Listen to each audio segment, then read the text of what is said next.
Good morning ને જય શ્રી રામ દોસ્તો. સવારમાં ઉઠીને જોયું તો એકલો એકલો લોટ બાંધતો. પછી તો મેં મારી ગાડીને ગીક ને પહોંચી ગયો સીધો કાપોદ્રા. કાપોદ્રા એટલે આવ્યો કારણ કે આપણો એક ભાઈબંધ છે ને રાજકોટથી આવતો હતો.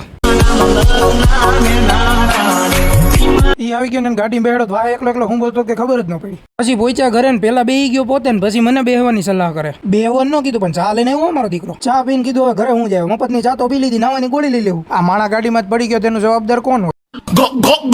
એને મૂકીને ઓફિસે આવ્યો તો ઓફિસે પંચનું કાર્ટૂન આવી ગયું હતું. પછી બધા ફેન ફતુર કરીને બેસી ગયો કામે. ઘડીક કામ કર્યું ત્યાં મિલન હેઠે આવ્યો. એને જોઈને આ રકમાં આવી ગયો, ડાન્સ કરવા માંડ્યો. બોલ. પછી બધી વગે વગે કરીને બહાર આવ્યો. કાકા કોક કસ્ટમર હારે વાત કરતા હતા. તું સમજા નહીં, તું સમજા નહીં.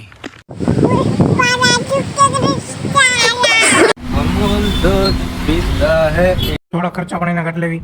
એના બાપની જાય નો એમ આગળ ને આગળ ગણતા તો એમ કે એની એકલા પાસે જ છે. આવું હરખાઈ તો આને જ છે, આના જેવી હરખાઈ કોઈ નહીં હોય. જિંદગી આમ જ ગોટે ચડી ગઈ.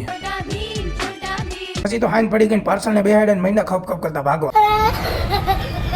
પછી તો પાર્સલ નાખીને આઈપી ભરીને આવી ગયા રિટર્ન ઓફિસે. ને આજના બ્લોગ માટે આટલું. જય હિન્દ, જય ભારત દોસ્તો.